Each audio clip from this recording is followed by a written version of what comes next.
God with our own aliveness. God blew breath into us at creation, and we continue to breathe all of creation in and out of our bodies constantly. The early church also believed that breath and spirit were one and the same. How might the meditative practice of paying attention to our breath be in the end and of itself a prayer of connection to God?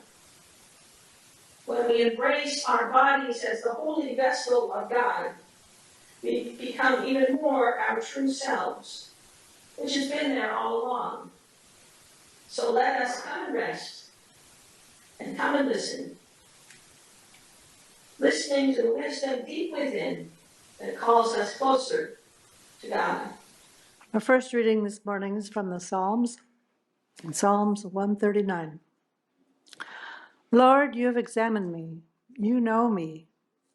You know when I sit down and when I stand up. Even from far away, you comprehend my plans.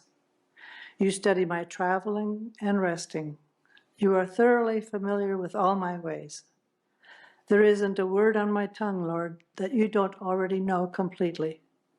You surround me, front and back. You put your hand on me. That kind of knowledge is too much for me. It's so high above me that I can't reach it. Where could I go to get away from your spirit? Where could I go to escape your presence? If I went up to heaven, you would be there. If I went down to the grave, you would be there too. If I could fly on the wings of dawn, stopping to rest only on the far side of the ocean, even there your hand would guide me. Even there your strong hand would hold me tight. If I said, the darkness will definitely hide me, the light will become night around me. Even then the darkness isn't too dark for you.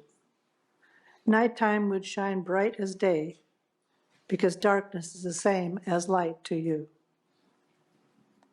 You are the one who created my innermost parts. You knit me together while I was still in my mother's womb. I give thanks to you that I was marvelously set apart. Your works are wonderful. I know that very well.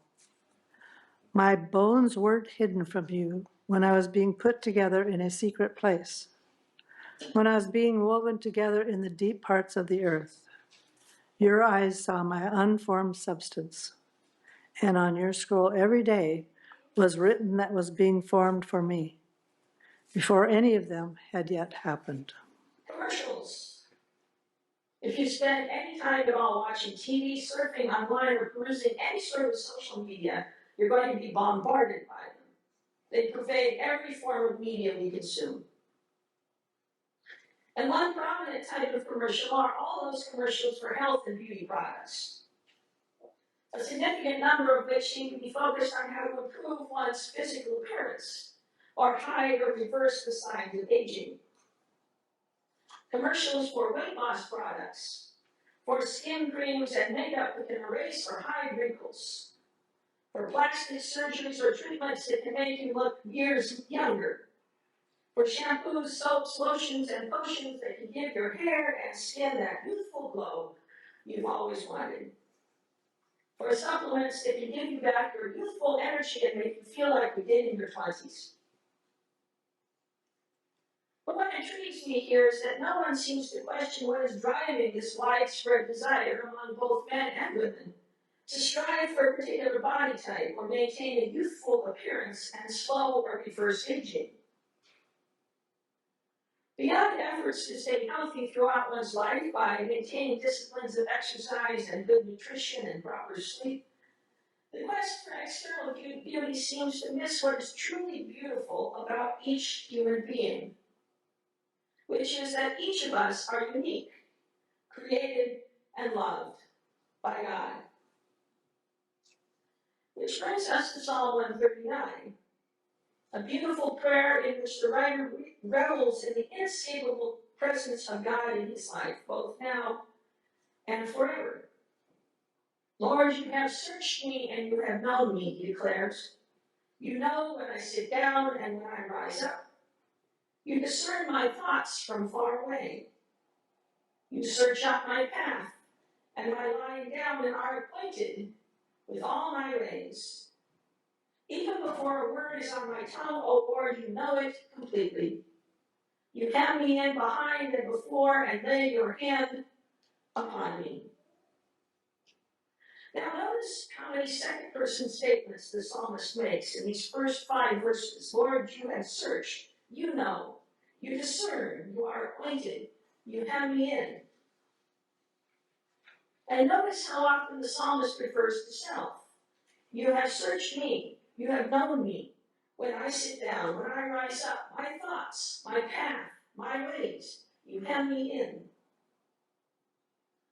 Psalm 139 describes the relationship between the psalmist and God as a profoundly familiar relationship.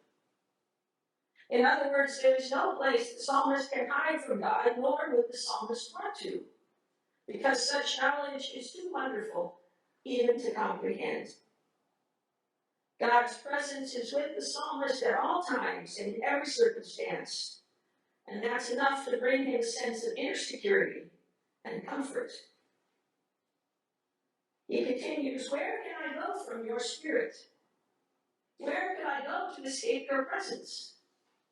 If I went up to heaven, you would be there. If I went down to the grave, you would be there too. If I could fly on the wings of dawn, stopping only to rest at the far side of the ocean, even there your hand would guide me. Your strong hand would hold me tight. If I said darkness will definitely hide me, the light will become dark night around me. Even the darkness isn't too dark for you. Nighttime would shine bright as day, because darkness is the same as light to you. Now, we can't tell here if the psalmist is asserting that he would like to hide from God, who knows him so dangerously well, while acknowledging that wherever he might go, God is already there. Or whether the psalmist is taking comfort from God's caring presence, no matter what the circumstances of his life. The psalmist recognizes God's profound knowledge of him began even before the psalmist was born. You are the one who created my innermost parts. You knit me together in my mother's womb. I give thanks that I am marvelously set apart. Your works are wonderful. I know that very well. My bones were hidden from you when I was being put together in a secret place. When I was being woven together in the deep parts of the earth, your eyes saw my unformed substance. And on your scroll every day was written for me that was being formed for me, before any one of them had yet happened. The whole of Psalm 139 affirms the sacredness of life, reminding us that our very life began with the breath of God, and that God has been with us even before we were born, and that God is with us wherever we are, and whatever our life circumstances may be. Something affirmed by the Apostle Paul in our reading from Romans this morning when he unequivocally states that nothing, not one thing, on earth or beyond, can separate us from God's love for us in Jesus Christ. We are awesomely and wonderfully made by God, who loves us beyond any change or circumstance of our lives. And if God thinks that we are wonderfully made, our self-worth should be grounded in God's loving acceptance of us, not in some external standard of beauty or body type that our culture tells us we have to live up to. If I expect those things to secure my sense of self-worth and acceptance, I'm going to be terribly disappointed. Now, this doesn't mean that our outward appearance means nothing, and that we should all become slackers, because we are human beings, body and soul together. And so our bodies do matter, and taking care of them is a spiritual exercise. The problem begins that when we forget that our essential worth is not based on how we look. This is where things get seriously out of control.